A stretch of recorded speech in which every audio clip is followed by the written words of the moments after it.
नमस्कार, world news में आपका स्वागत है। तो रूस यूक्रेन युद्ध को लेकर विवाद बढ़ गया है। संयुक्त राष्ट्र में इस युद्ध को रुकवाने का प्रस्ताव पारित किया गया और पहली बार ऐसा हुआ कि अमेरिका ने रूस के पक्ष में वोट किया। यूक्रेन के सपोर्ट में फ्रांस के राष्ट्रपति इमैनुअल मैक्रों मीडिया के सामने ही ट्रंप को सुधारते नजर आए। वहीं जर्मनी के फ्रेडरिक मर्ज ने इसे यूरोप के लिए कयामत का वक्त बताया है। इस बीच यूक्रेनी राष्ट्रपति जेलेंस्की ने युद्ध विराम का नया प्रस्ताव पेश किया है। तो रूस यूक्रेन युद्ध पर अपने स्टैंड से पलटा अमेरिका, इस पर हम करेंगे विस्तार से चर्चा। लेकिन आइए जरा उन खबरों को भी देख लें जिन पर आगे होगी बात। 30 दिन में गिर जाएगी ट्रंप सरकार, डेमोक्रेट नेता के बयान से हड़कंप, ट्रंप के फैसलों का दिया हवाला। बांग्लादेश में हसीना की पार्टी की बम्पर जीत, सत्ता परिवर्तन और लगातार विरोध के बावजूद बार एसोसिएशन के चुनाव में अवामी लीग की बड़ी जीत। और चलते चलते में देखेंगे एशिया महाद्वीप से टकराने वाला है ऑस्ट्रेलिया, वैज्ञानिकों का बड़ा खुलासा। तो संयुक्त राष्ट्र में रूस यूक्रेन युद्ध को रोकने के प्रस्ताव पर वोटिंग की गई और ऐसा पहली बार हुआ कि अमेरिका ने यूक्रेन का साथ छोड़कर रूस का समर्थन किया है। दरअसल यूक्रेन ने रूस के साथ युद्ध को 3 साल पूरे होने पर यूएन में एक प्रस्ताव पेश किया था, जिसमें प्रमुख तौर पर 3 मांग की गई थी कि यूक्रेन से रूसी सेना की तत्काल वापसी हो, यूक्रेन में स्थायी और न्यायपूर्ण शांति स्थापित की जाए, युद्ध अपराधों के लिए रूस की जवाबदेही तय की जाए। हालांकि इस प्रस्ताव पर यूएन ने रूस को अपनी सेना को तुरंत वापस बुलाने को कहा है, लेकिन वोटिंग के दौरान जिस तरह से अमेरिका ने अपनी पुरानी नीतियों के उलट साथ ही यूरोपीय देशों के खिलाफ जाकर इस प्रस्ताव के विपक्ष में मतदान किया और इजरायल ने भी उसका साथ दिया, उसने सबका ध्यान अपनी तरफ खींच लिया। वोटिंग में प्रस्ताव का समर्थन करने वालों में जर्मनी, ब्रिटेन और फ्रांस जैसे प्रमुख यूरोपीय देश शामिल हैं, जबकि हिंदुस्तान और चीन समेत 65 देशों ने इस वोटिंग में हिस्सा नहीं लिया। ये प्रस्ताव 18 के मुकाबले 93 मतों से पारित हो गया। इस दौरान अमेरिका ने भी यूएन में 3 पैराग्राफ का एक प्रस्ताव पेश किया, लेकिन इसमें ना तो रूसी हमले का जिक्र था और ना ही रूस की किसी भी तरह की निंदा की गई। इस प्रस्ताव में केवल दोनों देशों में हुए जानमाल के नुकसान पर शोक जाहिर किया गया। यूएन में ये वोटिंग ऐसे वक्त पर कराई गई जब अमेरिका और यूक्रेन में जुबानी जंग छिड़ी हुई है। यूक्रेनी राष्ट्रपति वोलोदिमिर जेलेंस्की ने अब अमेरिकी राष्ट्रपति डोनाल्ड ट्रंप का नाम लिए बिना ही उन पर निशाना साधा है। उन्होंने कहा कि यूक्रेन को अपने अंदर ही नाटो बनाना होगा। जेलेंस्की ने नाटो को एक और युद्ध को रोकने के लिए सबसे किफायती विकल्प बताया। इससे पहले उन्होंने यूक्रेन को नाटो की सदस्यता के बदले राष्ट्रपति पद से इस्तीफा देने की भी शर्त रखी थी, लेकिन ट्रंप की तरफ से इस पर कोई प्रतिक्रिया नहीं दी गई। लेकिन उनके बढ़ते रूस समर्थन को देखते हुए पूरा यूरोप अब ट्रंप के खिलाफ खड़ा हो गया है। फ्रांस के राष्ट्रपति इमैनुअल मैक्रों और डोनाल्ड ट्रंप के बीच भी तनाव देखा गया। मीडिया से बातचीत करते हुए मैक्रों ने यूक्रेन को लेकर ट्रंप के दावों को खारिज कर दिया। दरअसल ट्रंप कह रहे थे कि समझने वाली बात यह है कि यूक्रेन को यूरोप लोन के रूप में काफी पैसा दे रहा है, लेकिन उन्हें ये सारा पैसा वापस मिल जाएगा। लेकिन उनके इस दावे से मैक्रो बिल्कुल ही नाखुश दिखाई दिए और उन्होंने सीधे ट्रंप का हाथ पकड़ लिया और मीडिया के सामने उन्हें करेक्ट करने का काम किया। मैक्रो ने कहा कि मैं अगर फ्रैंक होकर बोलना चाहूं तो हमने कुल पैसे का 60% यूक्रेन को दिया है। जैसे अमेरिका ने अभी तक लोन ग्रांट दिए हैं, हमने भी वही किया। मैक्रो की बात से डोनाल्ड ट्रंप खासा असहज नजर आए, लेकिन केवल मैक्रो ही नहीं, यूरोप के तमाम देश ट्रंप के बयानों से नाराज हैं। जर्मनी में हाल ही में हुए चुनाव में जीत दर्ज करने वाले फ्रेडरिक मर्ज ने प्रेस कॉन्फ्रेंस करते हुए कहा कि हमारे सामने सबसे बड़ी चिंता यकीनन यूक्रेन को लेकर रूस के साथ ट्रंप की डील करने के प्रयासों को लेकर है। इसमें कोई हैरानी नहीं होगी जब मैं ये कहूं कि ये यूक्रेन और यूरोप दोनों के लिए अस्वीकार्य होगा। जो लोग अमेरिका फर्स्ट को तवज्जो देते हैं वे असल में अमेरिका अलोन के रास्ते पर चल रहे हैं। उन्होंने इसे यूरोप के लिए कयामत का वक्त बताया। साफ है, रूस यूक्रेन युद्ध को लेकर बहस तेज होती जा रही है। और अब बढ़ते हैं अगली खबर की तरफ, जहां हम बात करेंगे अमेरिका की। तो इस साल 20 जनवरी को डोनाल्ड ट्रंप ने दूसरी बार अमेरिका के राष्ट्रपति पद की शपथ ली थी। शपथ लेने के बाद उन्होंने कई ऐसे अहम फैसले लिए जिसका असर हिंदुस्तान के साथ साथ पूरी दुनिया पर पड़ा।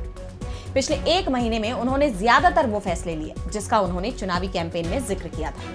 ट्रंप के कई फैसलों को अमेरिकी अदालत में चुनौती भी दी गई है।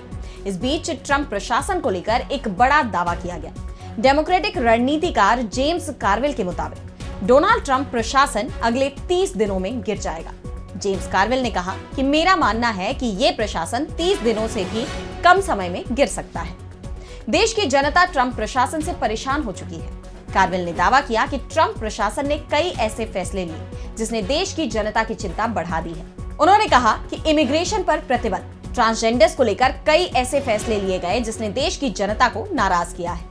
वहीं दूसरी तरफ उन्होंने एलन मस्क जैसे व्यक्ति को प्रशासन का हिस्सा बनाए जाने और बड़ी संख्या में लोगों की नौकरियां जाने का भी जिक्र किया। कार्वेल के दावे पर राष्ट्रपति ट्रंप की भी प्रतिक्रिया सामने आई है। उन्होंने सोशल मीडिया प्लेटफॉर्म पर कहा कि मैंने राष्ट्रपति चुनाव में भारी जीत हासिल की। सभी 7 स्विंग राज्यों में जीत मिली। सभी 50 राज्यों में रिपब्लिकन पार्टी की जीत हुई, जो एक रिकॉर्ड है, और अब मेरे पास अब तक के सबसे अच्छे वोटिंग नंबर्स हैं। ट्रंप ने आगे कहा कि जेम्स कार्वेल जैसे टूटे फूटे हारे हुए लोगों द्वारा संचालित डेमोक्रेट जो दिमाग और शरीर से कमजोर हैं, पागल हो रहे हैं और बस ये नहीं जानते कि क्या करना है। उन्होंने अपना आत्मविश्वास और उत्साह खो दिया है। उन्होंने अपना दिमाग खो दिया है। हम देश के लिए बड़ी जीत हासिल करने जा रहे हैं। And we will make America great again. ये काम पहले से ही हो रहा है और इस बार पहले से कहीं अधिक बड़ा और बेहतर होगा। और अब अगली खबर में बात करेंगे बांग्लादेश की। तो बांग्लादेश की सत्ता से बेदखल किए जाने के बाद से ही शेख हसीना वापसी की कोशिश में जुटी हुई है। तो दूसरी तरफ मोहम्मद यूनुस के नेतृत्व वाली अंतरिम सरकार शेख हसीना की राह मुश्किल बनाने में जुटी है। लेकिन यूनुस का खेल खत्म होता दिखाई दे रहा है। छात्र आंदोलन एक बार फिर से शुरू होने के संकेत मिल रहे हैं। वहीं शेख हसीना की बांग्लादेश में लोकप्रियता एक बार फिर से बढ़ने लगी है। जिला वकील एसोसिएशन यानी बार एसोसिएशन के चुनाव में शेख हसीना की पार्टी अवामी लीग को जबरदस्त जीत मिली। बांग्लादेश के चपैनवाबगंज जिला वकील एसोसिएशन के कार्यकारी समिति के चुनाव में अवामी लीग के समर्थकों ने बांग्लादेश नेशनलिस्ट पार्टी यानी बीएनपी और जमात पैनल के गठबंधन को बुरी तरह से हरा दिया।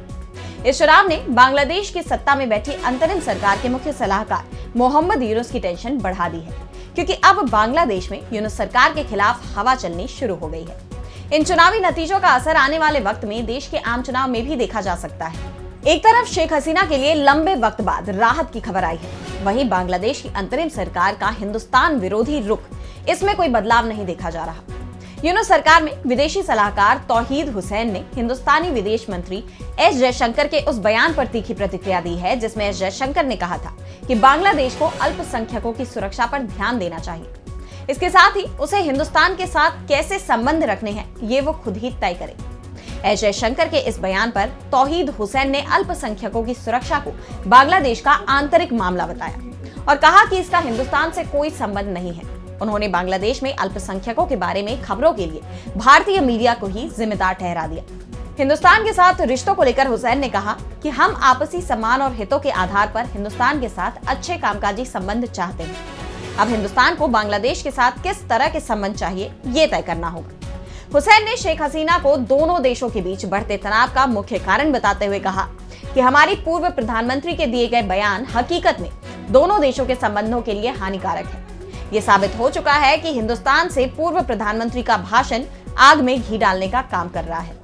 और अब चलते चलते में बात करेंगे एशिया महाद्वीप और ऑस्ट्रेलिया के बीच होने वाली टक्कर की। ये खबर पूरी दुनिया की चिंता बढ़ाने वाली है कि एशिया महाद्वीप और ऑस्ट्रेलिया के बीच भविष्य में टक्कर हो सकती है।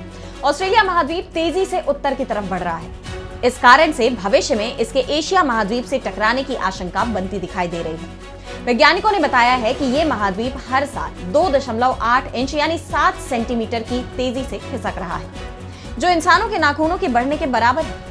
ये दूरी भले ही आपको काफी कम लग सकती है, लेकिन लाखों साल बाद इससे बड़ा बदलाव दिखाई देगा। इससे महाद्वीप के भूभाग, जलवायु और विविधता में बड़े बदलाव आएंगे जो स्थायी होंगे। कर्टिन यूनिवर्सिटी के भूविज्ञानी प्रोफेसर झेंग जियांग ली ने बताया कि हम चाहे इसे पसंद करें या नहीं करें, लेकिन ऑस्ट्रेलियाई महाद्वीप एशिया से टकराने वाला है और इसे रोका भी नहीं जा सकता। ऑस्ट्रेलिया का बहाव प्लेट टेक्टोनिक्स के कारण हुआ, जो एक भूवैज्ञानिक प्रक्रिया है जिसने करोड़ों सालों की अवधि में पृथ्वी के महाद्वीपों का निर्माण किया है। ऑस्ट्रेलिया का धीमी गति से उत्तर की तरफ बढ़ने के कारण लगभग 80 मिलियन साल पहले ये अंटार्कटिका से अलग हो गया था। ये महाद्वीप पिछले 50 मिलियन सालों से इंडो ऑस्ट्रेलियाई प्लेट पर उस दिशा में लगातार आगे बढ़ रहा है। वैज्ञानिकों का अनुमान है कि भविष्य में ये प्लेट यूरेशियन प्लेट से टकराएगी, जिससे बड़े बदलाव सामने आ सकते हैं। ऑस्ट्रेलिया अपने अनोखे और विविध वन्य जीवों के लिए प्रसिद्ध है, जिसमें कंगारू, वोम्बैट और प्लैटिपस जैसे प्रसिद्ध जानवर शामिल हैं। और जब ऑस्ट्रेलिया एशिया से टकराएगा तो दो बहुत ही अलग अलग महाद्वीपों के पारिस्थितिकी तंत्र संघर्ष करेंगे। दो महाद्वीपों के बीच नए पौधे, पशु संपर्क के परिणाम स्वरूप पूरी तरह से नए पारिस्थितिकी तंत्र का निर्माण हो सकता है। कुछ प्रजातियां नए वातावरण में पनपना सीख सकती हैं, लेकिन बहुत सी विलुप्त हो सकती हैं। इसलिए ये टकराव पूरी दुनिया के लिए जैव विविधता का एक महत्वपूर्ण मोड़ है। तो आज इस वर्ल्ड बुलेटिन में इतना ही। देश दुनिया की तमाम बड़ी खबरों के लिए बने रहिए डीवी लाइव के साथ और मुझे दीजिए इजाजत। नमस्कार।